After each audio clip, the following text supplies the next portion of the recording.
If you gave me this car, I wouldn't want it. Well, this engine's awful. Not until you actually clean the engine first. Exactly. Then I'll take it. Cleaning cars with you is an honor.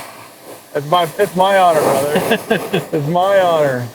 To me, I like to clean the engine because when I'm behind the wheel and I'm driving around, I like to know that my vehicle is totally clean. It's totally detailed, it's totally sorted.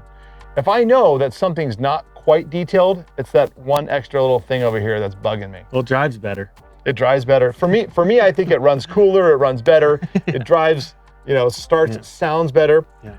The other thing is, when I bring, let's say my modern, this is a modern car. When I bring my modern car to the dealership for the scheduled service, when I hand them the key and say, here you go, if I handed them the key and they opened the hood and they saw this, they would not give a crap about my car. Yeah. They couldn't care less. Earn the respect of the people touching your car. Yeah.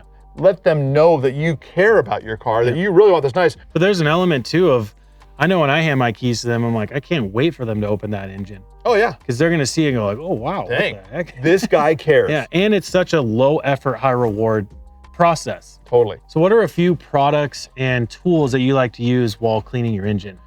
Well, number one, the pressure washer. Yeah. You can't use a garden hose and clean your engine. Because you'll just flood the engine. You'll flood it. You're putting tons of water in and having zero effectiveness at actually removing dirt. Yeah. So when I do this, like for one, you always start top of the hood, and I like to bring it to an area where I can really see where I'm at. Right here on the inside of the bottom of the hood, you always have a ton of bug guts, especially if you've been road tripping. So blast those real well.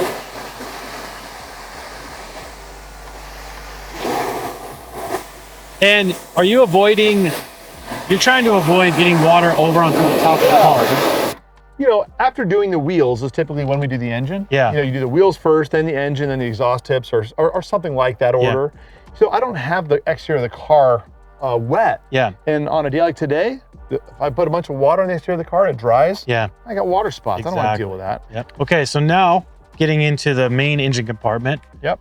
You're gonna start blasting it, but there's a couple things to consider, right? So if you have an open air intake, like an exposed air filter. Exactly. You don't want to blast water straight into that. That's right. So this has a closed air intake, okay? In other words, all the air comes through the front of the truck, it goes into this air box and then into the engine. I like to use tin foil or aluminum foil, So you get a few pieces of aluminum foil and you put it all the way around just the filter, okay? Just the filter, put it on there real well, and then you can blast off all around it too. You can blast off the inside of the air box. Yeah, another thing to consider is electrical, right? Yep. If you have a car from the 80s, be very thoughtful about where the computer is, okay? Because computers started to become more of an engine management tool, but watertight around those computers didn't come to the 90s. So if you have that, same thing, foil? Foil? Just like set it over the top? Foil's a good way, but avoid blasting it. Okay, yeah. Okay, avoid blasting. Like if let's say this entire piece is actually the computer control. Yeah. I'll go like this. I'll go around it.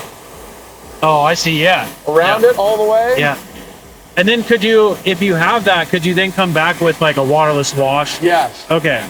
Exactly. Yeah. If I go around it, and then maybe I'll go like this.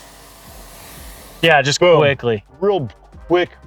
I blasted really well all the way around it, and then just a quick once over. Yeah. I know I didn't just penetrate that box. Yeah. Just don't hang out on it for too long. Bingo. So you blast that off real well. So with blasting, it's just simple. Just get as much loose dirt and grime off. That's it. Okay. Get as much off as you can. And again, while you do this, you're avoiding getting it on the paint, right? Yeah.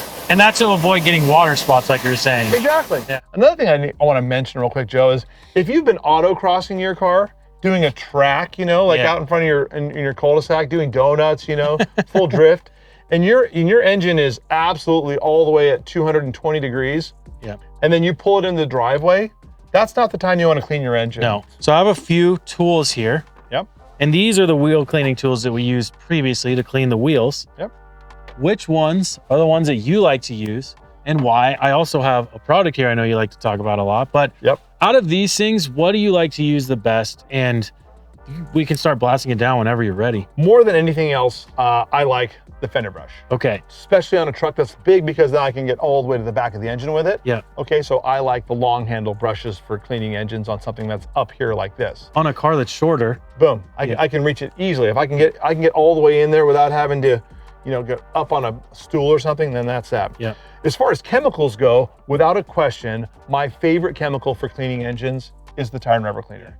Why choose tire and rubber over all-purpose cleaner? Especially on modern engines, the reason I like the tire and rubber is because it's the surfactant in it that leaves everything black. Like you clean your tires and they are black. Yeah. Some people don't even like to use dressing on top of this stuff because it leaves it so black. Yeah. The all-purpose cleaner, while it is very good at cutting grease and oil and nastiness, when you rinse it all off, it doesn't necessarily leave the plastic black. Yeah, In fact, if you miss a little bit, you'll see a white stain, a little bit of white left behind with the all-purpose cleaner. Tire and rubber also cuts grease a little bit. It's more of like a citrus-based type of product. So It is. there is grease on here a little bit, which shouldn't be. It's more probably coming from the road than anything. Very little grease on a modern engine, let's be Yeah. honest. I don't want it on spray, I want it on stream. There we go. On stream, you can make this product go a lot further so you don't have to get all the spray and you're not just breathing it all in. This product turns all the black plastic blacker. Yeah. And I love that, which is one of my favorite things about the tire and rubber cleaner. I'm just gonna blast the whole engine compartment off real well because I know that this thing was nasty. And again, this is a rental car. Your engine might not be this horrible. How often do I clean my engine? Well, do you park your car outside all the time? Where do you drive? Are you in the desert? Are you in a place that's really dusty and nasty? Or are you in a place that's pretty clean?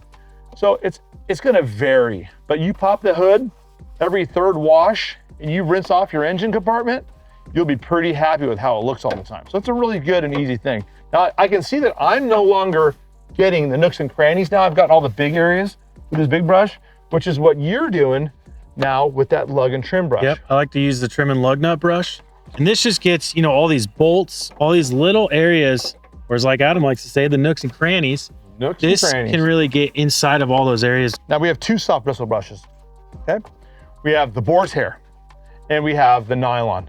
So between these two, I like the boar's hair a little better because I want to clean the inside of the fender wells with this. This is going to be the most gentle way for me to clean the inside of the painted parts of the fender. Why do I want to be careful there? Well, I don't want to scratch it, but look, if I'm cleaning the inside of the fender, I'm touching the outside, and therefore I could cause damage. Use the softest tool that you could possibly find to clean that so that you don't cause damage. So final rinse, you start from the top? I do. Okay. Yep. Start from the top.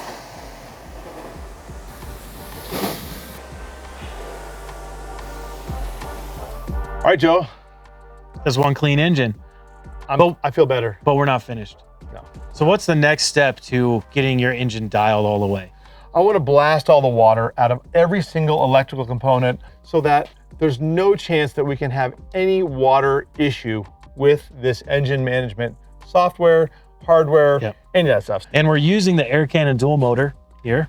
This is the big dog. The big dog. Yep. And this is, you know, when it comes to the different blowing units that we have, this one puts out the most power. Yep. And so crank it on, and we have a speed dial here. So minimum, maximum, middle of the road. What do you think? All the way. All the way. Let's go. 100%. Boom. Wide open. Blast it. And then this hose grows. So is the goal here to get it completely dry? 80%. 80%. I want to get 80% dry. So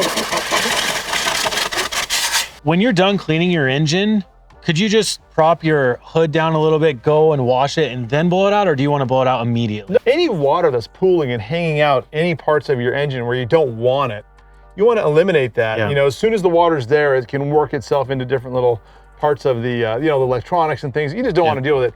Honestly, in the last 20 years, if your car is 20 years old or less, chances are your engine is just absolutely waterproof. You can 100%. almost drive it through a river 100%. and be okay. Yeah, Okay? especially if the snorkel on it. Yeah, exactly. Yeah, exactly. Talk about next level. I know you like this product. Yeah. Explain what you're gonna do with an interior product on the engine. My favorite product for making your engine look better than new is our interior detailer. It's a dressing which is very thin and gets into all of the little tiny nooks and crannies as I spray it over the area, okay? It's really gonna make it look easy. I'll just go ahead and blast this sucker off. Back wall first. If I go like this, look at the mess I just made. Yeah, pulls up. But I go like this stuff you can spreads see. so easily. Yeah. So pull the trigger hard, it's gonna make the product go widely and into a nice fan. And when you go get it into the little nooks and crannies, it'll all get right into where you want it. Now, And especially like that accordion hose right there. You know? These accordion hoses look so bad if they're not done right. Yeah. So hit those nicely. Hit all this black plastic, hit all of it. And then when I'm done, what I'll do is now I will go ahead and close the hood. I want this to slowly mellow. This is a water-based product. The water is going to help it get all over the place, right? Yeah. Then I'll just close the hood. I'll go around the rest of the car, finish the wash, get it done. Then we'll come back over it and I'll grab a detail sponge and just level off wherever the high spots are, wherever the the pooling product is. This is gonna be so much easier to clean the next time. Oh. You might not need to go through all these products, brushes, all the stuff, right? In fact, you actually won't at all. Yeah. So moving forward, the next time you clean it, you're just gonna see it a little bit dusty. Yeah. It's gonna be a pop the hood, blast it off, and then come down with the air cannon, blow all the water out, slam the hood. Yeah. Be done. Thank you for watching. I hope you get the same sense of security we get when our engine's clean. It's the happiness behind the wheel factor. Yeah. You know it's all clean all the way.